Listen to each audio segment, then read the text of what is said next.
You know, guys, it's time for the Outlook Breakfast again. We've really got to find some great ideas about leadership, collaboration, and governance. Yeah.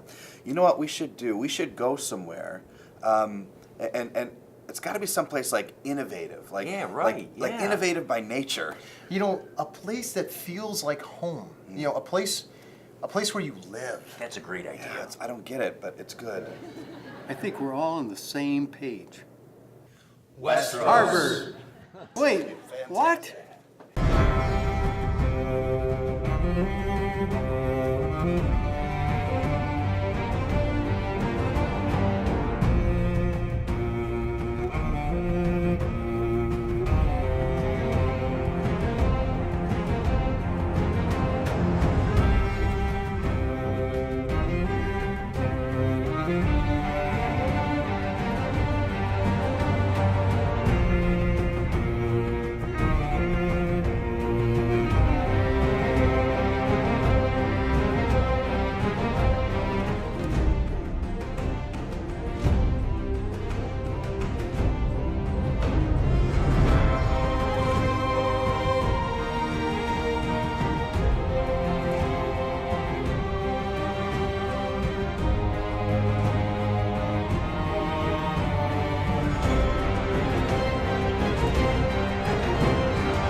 As leaders, we're always trying to prioritize for organizations.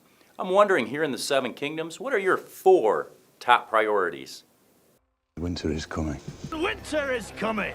Winter is coming. Shaner's gonna close schools again. Really, you had to go there? But that's only 3. The army of the dead is real. Is that a metaphor for Mayor Barnett's State of the City audience? We believe sustainability is a very important issue, but how do you handle it in Westeros? We will lay waste to armies and burn cities to the ground. That sounds horrible. I double their taxes. That's even worse. Terrible. Terrible, but also familiar. It's the Auburn Hills strategy. Ah, yes. But we did come here to learn, and I think we take advice from anybody, really. Will you take a bit of advice from an old woman? I think we all really value Judge Nicholson's opinion. You're a dragon. Be a dragon. These people are freaking me out. We in the greater Rochester community pride ourselves on collaboration. How do you in the Seven Kingdoms collaborate? They won't obey you unless they fear you. No kidding. It sounds like the relationship with my cable provider. Traffic is also an issue here. How do you handle traffic on the roads throughout Westeros?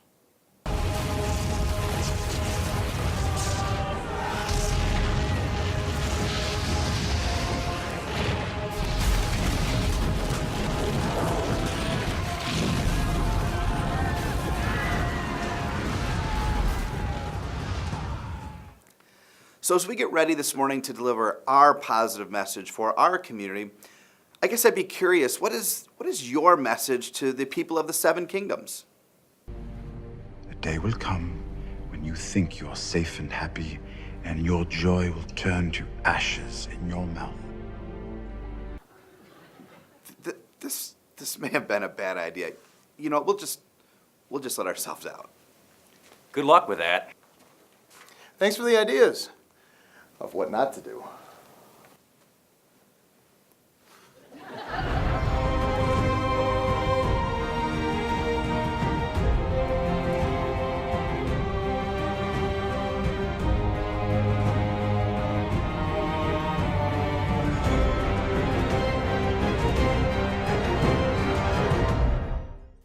Hello, I'm Julie Nicholson, a judge with the 52nd 3rd District Court and the 2019 Chair of the Rochester Regional Chamber of Commerce Board of Directors.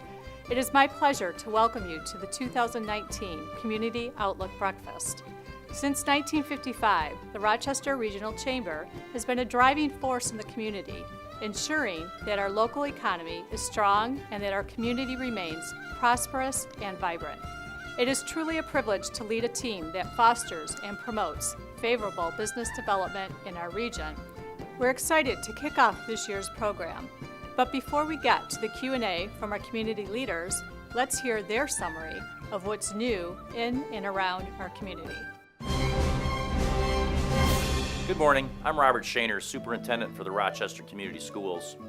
Thank you for inviting me to be a part of this annual community event. Rochester Community Schools continues to lead the way as an exemplary public school system, not only in the state of Michigan, but across the country.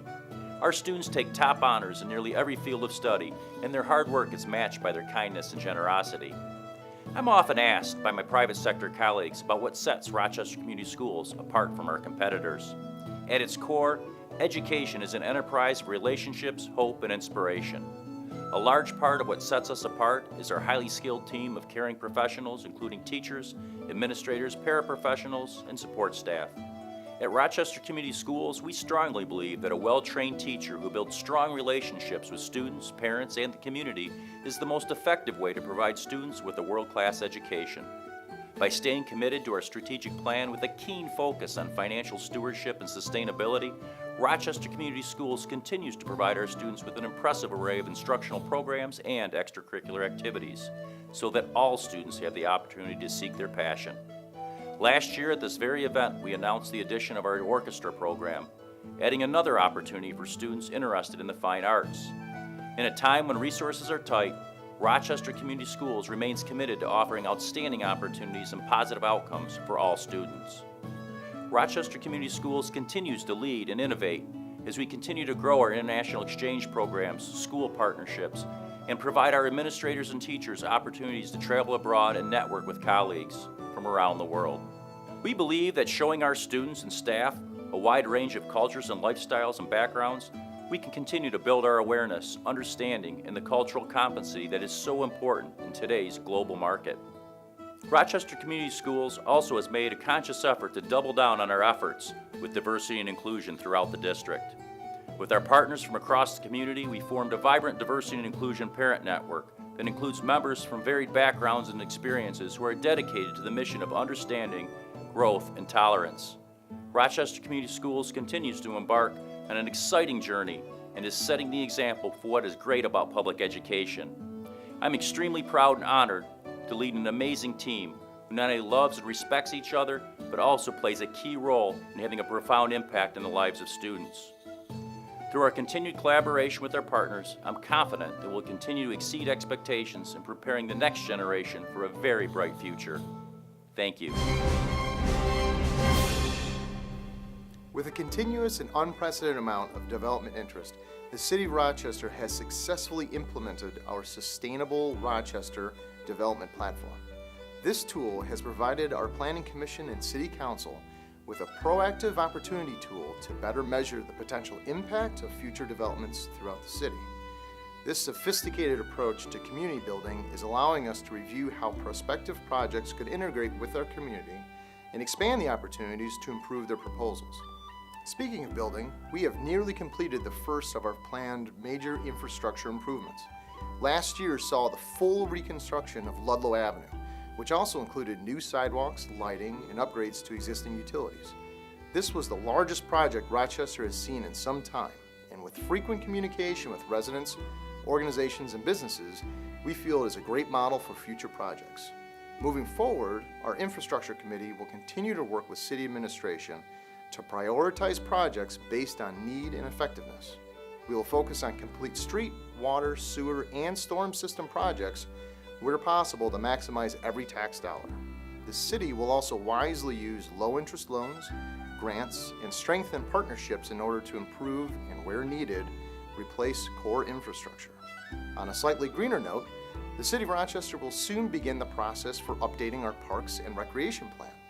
Known for our plentiful natural resources, producing an updated plan will allow the city to continue eligibility for grant funding and provide a deeper understanding of the potential future recreational resource demands.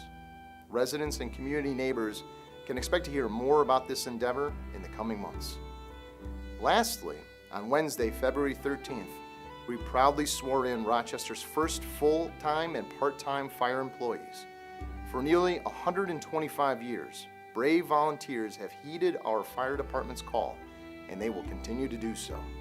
Over the course of nearly a year, a study committee, city administration, and city council developed a hybrid staffing model, leveraging a volunteer force supplemented by full-time and part-time employees that is as unique as our community. This adaptation by our fire department marks a new chapter in the first responder story of Rochester that continues to demonstrate our city's commitment to safety through our own local departments. Ranked as a best place to retire, third safest community in Michigan, and out of 102 different local communities, the best place to raise a family, Rochester is a world-class community with hometown charm. Thank you very much, and I'll look forward to seeing you downtown. Hi, I'm Mike Bailey, Supervisor of Oakland Township. Did you know that Oakland Township is one of the first 25 townships formed in the state of Michigan, and that Rochester, Rochester Hills, and Orion Township were once included in Oakland Township? 2019 marks the 200th anniversary of the first land purchase in Oakland Township. In 1835, the Paint Creek grist mill, powered by its water wheel driven by Paint Creek water flowing down its mill race, were built in Goodison, and Goodison became and remains today the heart of Oakland Township. The second floor of the Paint Creek cider mill now houses our Parks and Recreation and Historic Commissions. We cherish and nurture our parks and historic structures and share them with residents from Rochester and Rochester Hills. In turn, Oakland Township residents prefer to support the commercial entities in Rochester and Rochester Hills rather than building commercial properties in Oakland Township. It is a perfect zoning marriage for all three communities. 3 objectives for 2019. First, implement short, mid, and long-term EMS manpower and equipment needs to meet OCMCA response time requirements for Oakland Township residents. Second, work with the Road Commission of Oakland County to implement optimum gravel road maintenance strategies and develop a funding plan to pave high-traffic roads. And 3, finalize optimum locations for MDEQ mandated water storage reservoirs for the southeast and southwest community well systems. Thank you. Thank you, Lord Bailey. It's always great to hear what's happening north of the wall. Well, in Rochester Hills, we are thankful and blessed yet again this year. You know, I'm humbled to work with the most professional, passionate, dedicated, and hardworking staff that any mayor or community could ask for. And I'm pleased to report that our current financial picture is strong and our outlook is equally encouraging. In our city, we continue to be the very most desirable place in which to live, work, and say it. And we've been recognized again as one of the most safe communities in the state of Michigan. Last year, we also received a unique designation as the number 8th best city in America in which to start a small business. I know our crowd this morning is full of small business owners. Verizon gave us this recognition, and they based it on the education level of our workforce, commute times, income per capita, broadband access, handsomeness of the staff, and the overall tax friendliness of our community. 8th best in the entire country. And following up on an economic development trip we took to Europe, excited to announce, as I did earlier today, that Coastal Contact System has formalized its plan to invest nearly $60 million to construct a new North American headquarters and production facility along M59 in Rochester Hills. Huge news for our city and the creation of hundreds of new high-tech jobs. All the while, we remain focused on building a strong quality of life in our city, and a big part of that comes from investment in our infrastructure. A great example of that is the work that we're doing and beginning on Auburn Road this summer. We are over the 7 moons excited about this development, transforming our historic Brooklands neighborhood and bringing revitalization into this region. The project will result in a new boulevard, improved pedestrian and vehicular safety, and the city's very first splash pad on the south part of our community.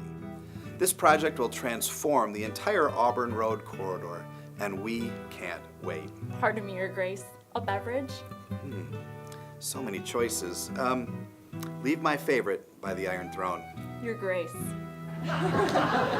The next project that I'm excited to update you on is Innovation Hills, my absolute passion. You know, we held a groundbreaking ceremony in August and continue to make significant strides on the city's first new park development in over 25 years. A huge thank you to all of you, many of you in this room, who've been a part of this journey. In fact, since we've started this project, we've secured a total of, listen to this, $1.7 million in grants, appropriations, in-kind services, and donations from you to make this park a reality. And speaking of grants, I'm excited today to announce that the city's Pathway to Public Service program, a two-pronged program to introduce awardees to the benefits of working in local government and funded by a $50,000 grant received from Wells Fargo, is currently awarding 6 $5,000 fellowships to students who are interested in working with the City of Rochester Hills over the next few months. So if you're a college student or you know one, log on to our website to apply, as applications are due on March the 8th. So all of these things help Rochester Hills remain the preeminent place to live, work, and a critical part of that is making sure we're a community that's welcoming to all. To that end, I established the Mayor's Advisory Committee on Diversity, Equity, and Inclusion during the second half of 2018. Now, we believe that the city's diversity contributes to its vibrancy and our overall quality of life, and that what makes us different actually can make us better. Your Grace, we've received a raven. What is it? More trouble in Oakland Township. Oh, thank you. Your Grace. The mad supervisor is at it again. Thankfully, that's not the case in our community. You can see we're off to a spectacular start here in 2019 in the city of Rochester Hills. Thank you for your continued support and belief in our journey, as we're proud to be the #1 place anywhere in the 7 kingdoms to live, work, and raise your dragon. And now, my Lady Elena. Hi, I'm Elena Campbell, President of the Rochester Regional Chamber of Commerce and the Rochester Regional Chamber Foundation. I hope you found these community updates informative and encouraging. This is just one of the many events and programs that the Chamber produces annually to help keep our members informed and engaged. Over the past year, the Chamber hosted over 90 events with more than 3,500 attendees, conducted 41 ribbon-cutting ceremonies, and welcomed 173 new members. This year, we're excited to launch peer solution groups. These groups will bring together professionals in a powerful new way to collaborate, share knowledge, and work together to collectively grow their businesses and the community around us. Groups will be formed on the basis of a common need, such as similar industry, geographic location, or job responsibility. The Rochester Regional Chamber of Commerce strives to provide the best service to our members, opportunities to connect and network, and resources to help you reach your business goals. Our staff is always here to help you, our members. Okay, thank you so much. I want to especially thank Jason Dale and Dan Kessler at Rochester Hills TV for producing the video each year. As you can see, they definitely put a lot of time and effort into this video, and we really do appreciate them putting that together. I also want to thank them for verifying to me that I have a face for radio, not TV. All right, we're going to go ahead and start with our panel discussion. We will have people in the audience, so we'll be collecting questions. So if you have any questions, just kind of raise your hand. And I see Maggie's walking around, so she'll get those questions from you. Dr. Shaner, we're going to go ahead and start with you. Okay. Can you identify for us what state and or federal level initiatives are going to impact our community schools in the next couple of years? Yeah, absolutely. I think the reauthorization of IDEA, which is federal money that supports special education, will be critical. And also the most recent iteration, the state budget that I think the governor will be announcing shortly here, might be the two most critical things that impact the school district. Thank you. As you know, the Chamber is focused on economic development, business growth, and community prosperity, and is dedicated to providing programs and services that enhance business potential.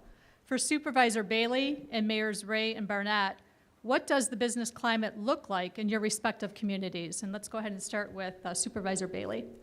Well, as my introductory remarks indicated, Oakland Township does not favor expanding commercial development in our township.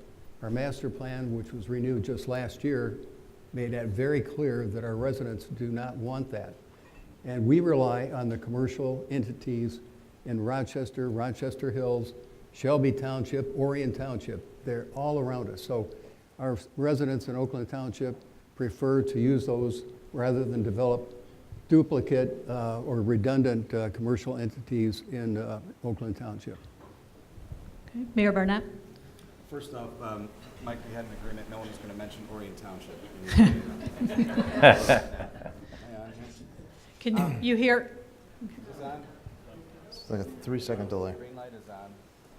Yep. Oh, maybe it's not plugged in. Here, I'll give you this one.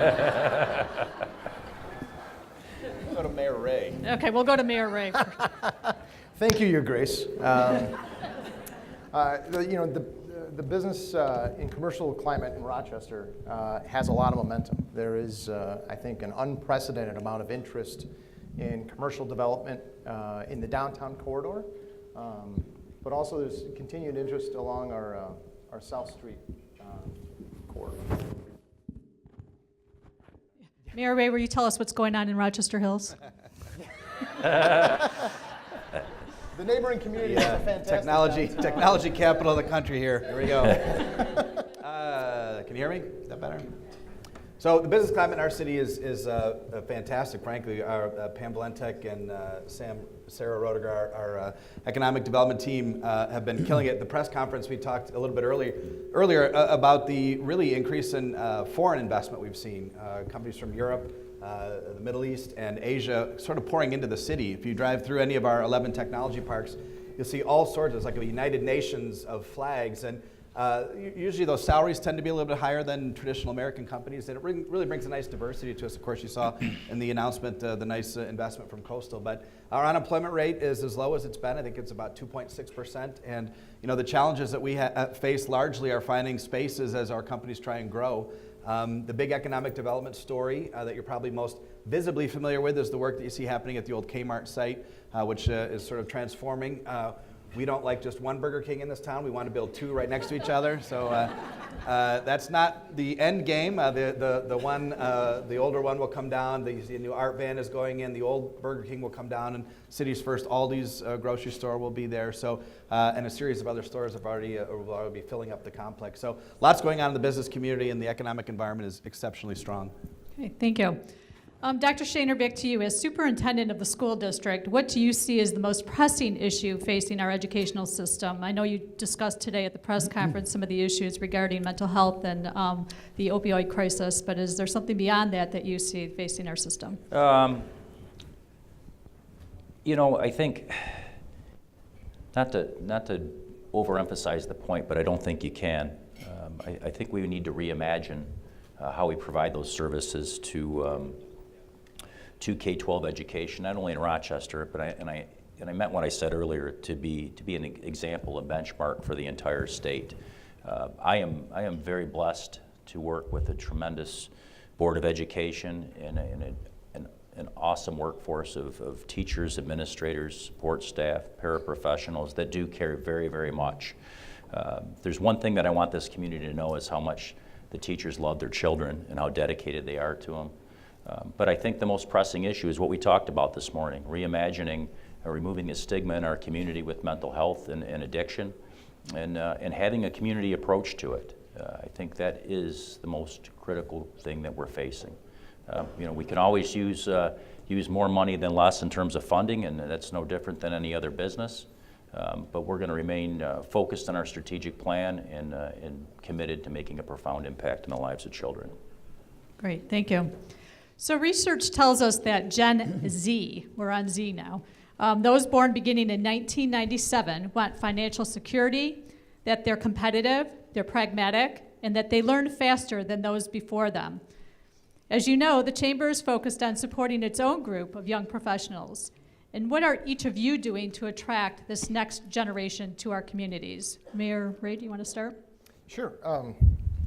This is on, right? No, he hasn't sabotaged your mic. Yes. In the city of Rochester, certainly one of the biggest things outside from our community and our natural resources is our downtown. It's the hustle and bustle. It's the heart of the city. And I think offering vibrant attractions downtown, places to eat, places to shop, places to socialize. Gives a central place to the community. Time and time again, the things that we hear about, why they choose either the city of Rochester or the greater area is, the walkability downtown, things to do, the natural resources, basically where you live, and you can really enjoy raising a family and starting out, and certainly surrounded by fantastic educational institutions and a great school system. Makes really the community kind of an all-in-one thing. So I think continuing to emphasize on what's brought the community success, but then also looking beyond that horizon to new things, the turnover in businesses. With a 97% occupancy rate downtown, we're always looking for the next unique merchant or business to come downtown and add to that mosaic that we have. Thank you. Mayor Barnett? Yeah, you got mosaic in, that was good. Good. It's the word for the day. We have a list of words that if you get them in, we get bonus points for mosaics on that list. Rob's right about walkability, and I think that's one of the reasons we're excited about what we're seeing, the transformation down on Auburn Road. We hope to add a little bit of density. You saw adding, kind of making it more pedestrian friendly, the splash pad and so forth. We think that's an attractive component for the living aspect of chasing millennials. But we're really focused on something interesting too. We had Bloomberg come out and meet with my leadership team, and we realized one of the challenges that we had was trying to get people involved in public service. So many of you, if you have folks in high school or college and they want to be great accountants, they want to work, and I don't want to offend anybody in the room, but they want to go work at Plant Moran. If they're great architects, they want to go work at incredible architecture firms around the country. If they're engineers, they want to work at Chrysler, Ford, or GM. They don't think that at the City of Rochester Hills, we need great engineers, and we need great accountants, and we need architects and planners and so forth. And people kind of want to go to Silicon Valley and develop, apps and so forth. We need those technologists here. And so we've put forward a program. Really proud of our team for this. And it was sponsored by Wells Fargo. They gave us $50,000. We're the only city in America to do it. And as I announced it, we've hired 4 interns. One of them is here in the crowd today, back there in the red. There's Kyle. He didn't know I was going to point him out. There's Kyle. And now we have there's Kyle's mom calling, making sure he's here. He's here. We have 6 fellowships that we're putting out right now. Applications are open. $5,000 paid any Oakland University student, Rochester College student that's interested. We want to immerse folks in what it's like, the excitement, because one thing we know, Julie, is that the millennials not only want to make money, but they want to make a difference. And we know we can do that in public service, and we think if we can show people the joys and the excitement and the things, the accomplishments and what you can do working in local government, will attract them and hopefully have the next generation of employees. Okay, great. Thank you. Mr. Bailey? Oakland Township, is this on?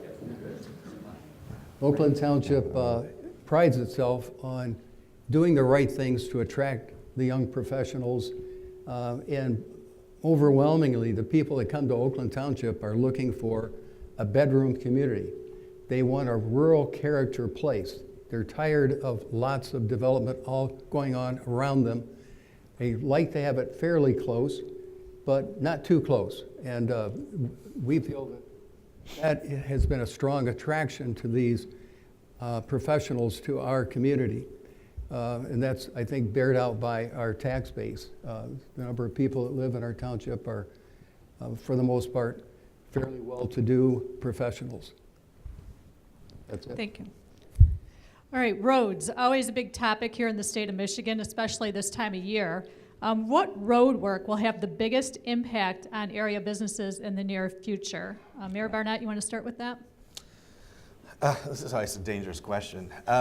We did, I'm really proud of our team again on this one, because the big project that will happen this year is Livernois, which I thought the crowd would erupt, but they didn't.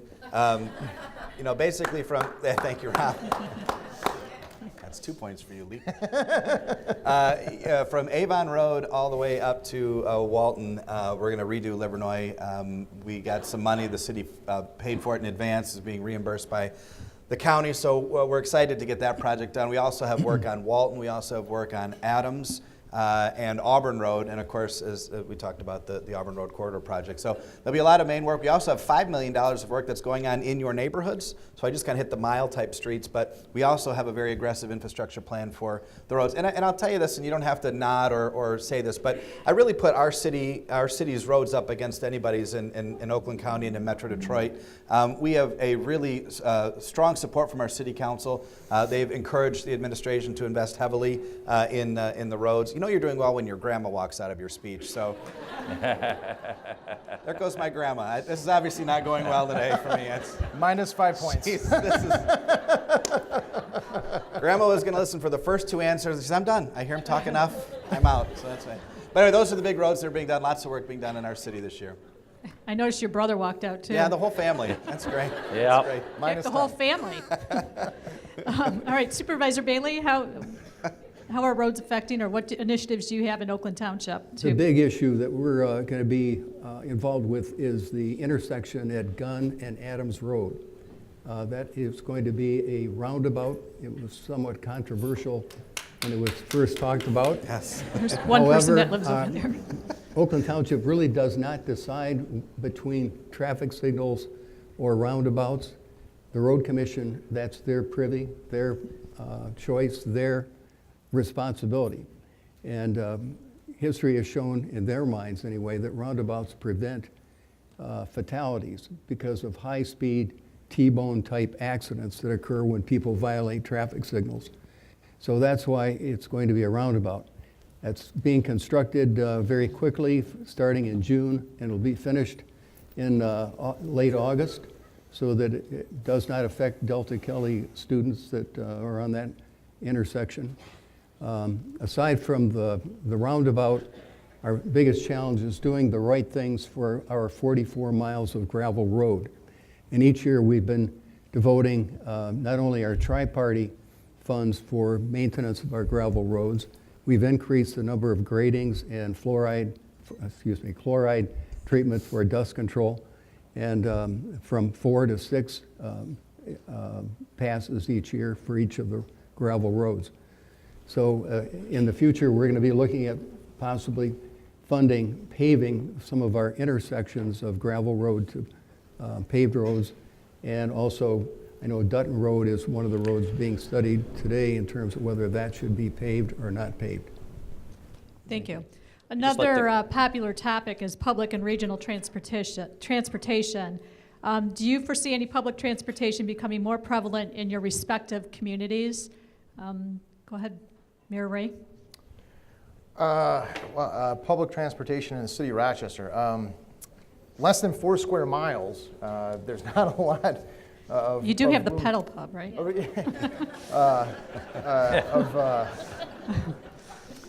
Of room to work. You know, when it comes to public transportation, I think commonly the most common question I hear is, you know, how is it going to benefit us? There's certain credits that get donated back to the OPC to provide for the buses there, but you know, from a public transportation perspective, I think that's the number one question, especially in the city of Rochester. What we're faced with is that if we put, for example, gates on all the major intersections coming into the city, traffic would be almost non-existent in the city. The traffic in the city of Rochester is a function of all the surrounding communities coming through, namely Rochester Road. So I think, you know, the question that needs to be answered, and at least in that regard, is how is it going to alleviate traffic for the average resident? And to date, I haven't seen a really detailed answer on what that would look like. Thank you. Mayor Barnett? Yeah, so we've been presented with a few different strategies from the different organizations out there, SMART, and I can think of the other one. But they presented some unique plans to myself and the council. And you know, it is really a challenging scenario, right? I mean, we want to be regional players. I strongly believe, I'm very good friends with Mike Duggan. We work together all the time. I believe a stronger Detroit, a stronger region makes for a stronger Rochester Hills. At the end of the day, it also has to make sense for our residents. And you know, we've looked at a lot of different plans that, you ask yourself, would people walk from the middle of our neighborhoods to Rochester Road to pick up a bus to head downtown. What I like that has happened more recently is more of an Uber-like approach, where they presented some things where you could call and within sort of grade areas and different things, different sort of density areas, they might consider coming and picking up more on an as-needed basis. That seems more appropriate for our community than a sort of functional line. But I would tell you one other area that I'm even more excited about, and we've really taken a leadership role, and that is in the area of autonomous vehicles. And I've spoken all over the country on this because we've got some companies in our city that are sort of leading in the technology, and I think that's really where we should be focused. I'm excited about that. We think about how far we've come. We say, 20 years ago, you tell people, don't meet folks, don't talk to strangers, never get in a stranger's car, and certainly don't meet people on the internet. Now we literally use our phones to summon strangers to pick us up with Uber, and we jump in their car, right? And the next generation of that is jumping in a car without a driver. And we are very close. In fact, I'm hosting a summit on autonomous vehicles in March with speakers from all across the country talking about the technology and how it will impact public transportation. I think that's where we need to keep our eye. And I'm not sure if there's an impact to the schools in it or not, but Dr. Shaner, do you have any thoughts on the transportation issue as it relates to the school system? Well, I think Brian's absolutely right. We really have to reimagine and public transportation look something very different than probably anything that anyone of my generation that would be used to. You think of the Jetsons of never becoming reality, but we're almost there. And I think that'll impact the entire community in a positive way. And I may be out of a job. More importantly. Thank you. The state of our county and the community is very strong right now, but we certainly have issues, but we don't see the polarization and the frustration in our community that we see and read about across the nation. So what do you think is the difference? Supervisor Bailey, you want to start with that one? It's a wonderful place to live.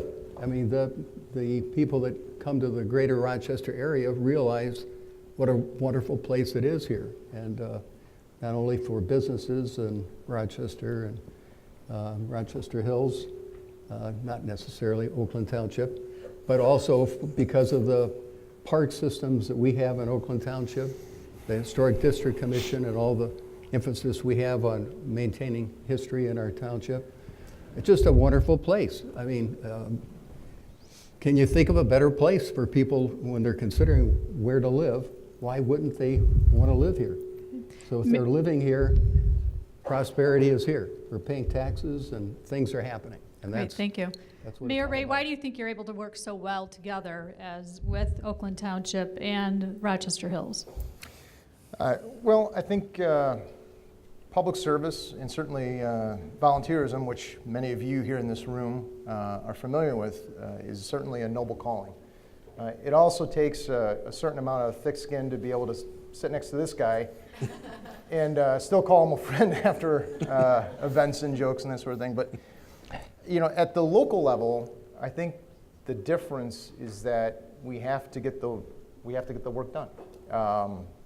Possibly to steal some of Mayor Barnett's thunder, but just recently the city of Rochester joined the U.S. Conference of Mayors. And at the recent meeting in D.C., while the government was shut down, the topic came up that local municipalities can't shut down. We can't shut City Hall. We have to get to work. And so while there may be a time for differences of opinions and certainly settling those, at the end of the day, we have to get to work. We have to serve our residents. And I think that is what makes local service, local government entirely different, because it has a direct impact on everyone's lives. Sometimes the most heated debates are about where you put a stop sign. I mean, that's what we're talking about, but that's how much it affects everyone's lives. And I think that is a unique aspect of local government that commands us and demands us to work collaboratively. Great. Mayor Barnett? Yeah, I think Mayor Ray is right about that, and I think I think another component of that is all of you. I don't think you would stand for it, for us not to get along, and for us to to have fights and take our toys and go in the corner. I know in our communities past, there's been times where issues have divided us. I think, thankfully, those significant issues are decades in the past here. But I think, one of the things that we enjoy as local leaders is we have in national studies, and again, I won't look for head nods, but if you ask folks who do you trust most, federal folks, state folks, or local folks, most people have the most trust in their local government. And we have then an incumbent responsibility to take that trust and put it into action. I was actually in D.C. actually with the president when they ended the government shutdown. And it was so interesting to be at that table because it's like no one really knew why it was even shut down. It was just, just like, well, we're just angry and we don't like each other. And so, and I'm not making any sort of political statement here except to say, you would, if I proposed to my city council or to the community at large that we're shutting down until I get something, I wouldn't be here long, and I shouldn't be, right? So I think we understand we're much closer to the people. I see folks every day at restaurants, at bookstores, I'm never at bookstores, but at restaurants. I don't know why I said that. That was magazine was that rack. A point word? That was a point word, yeah. I'm at bookstores all the time, and I see residents all the time. But we see people all the time, and I think they demand more of us, and I think that's a part of our responsibility. I just saw an eye roll at a table over there. Yeah. It was table 11. Do I have questions from the audience? Okay. I guess you answered all the questions we had. We don't have any questions from the audience. So now we're going to do the lightning round. I just need a quick one-word response to the following questions. Falcons, Highlanders, or Cougars? Oh, that's Mayor not Ray? fair. Cougars. Mayor Barnett? That's not fair. One word. I have a Falcon, so Falcons. God, I'm going to write an op-ed right now saying I love them all, so it'll be. Supervisor Bailey? I'll be a renegade and say Wolverines. Ooh. And Dr. Shaner, I'm not even going to put you Oh, in. no, I'll say it. Come on. Yeah. All right, I'm not giving you a pass. Go ahead. Family. Snow day or school day? Dr. Shaner? Start down here. Oh, school day, and if I'm going to jump in here just to talk about cooperation for a minute because it's the cooperation between the city and the road commission and all the people that do the hard work getting the roads done has been greatly appreciated so far this winter. So no snow day though. I think snow days definitely have a purpose. It's called safety, and I'm in favor of snow days. Mayor Barnett? Well, know your audience, right? This is an audience of working adults, Parents. so I'm going to say school days. If I was at the Longmeadow Elementary, I'd say snow days. Mayor Ray? School days. School days. Right. How about texting or talking? Mayor Ray? Talking. Mayor Barnett? I do a lot of both. Talking, probably. I believe a telephone or talking face-to-face cannot be beat. On top of that, I do not type all that well either, especially with my thumbs. Dr. Shaner? Talking. Talking. How about, here's one for all of you, and we may need you to lift your legs up a little bit for this one. Crazy socks or plain socks?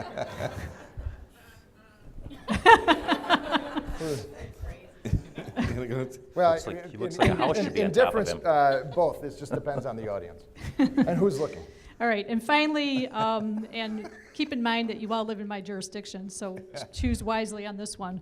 Spartans or Wolverines? Mayor Barnett? Grizzlies, are you kidding Golden me? Grizzlies. Golden Grizzlies, black and gold. What's up? Oh yeah, there's no. I'm my boss is here. And where's Aaron? Yeah, I'm president of the Alumni Association, so we don't even recognize those other institutions. We already know Supervisor Bailey. Yep. Wolverines. Sparty on. There you go. All right. Well, I want to thank all of our panelists, and on behalf of the Rochester Regional Chamber of Commerce, we would like each of you to accept a small token of our appreciation. Elena has a bag for you. Each of the panelists is receiving a dozen chocolate-covered strawberries that was graciously donated by Edible Arrangements. So thank you so much. Thank you. Thanks, Elena. That's fantastic. We also want to thank. Thank you. We also want to thank Christy Google from Google Photography for photographing today's event. And once again, thank you Jason Dale and Dan Kessler with the Rochester Hills TV for producing our video. Our host, Oakland University, our chamber partners and table sponsors, and of course our presenting sponsor, Beaumont Health. I hope all of you have a great day, and thank you for spending your morning with us.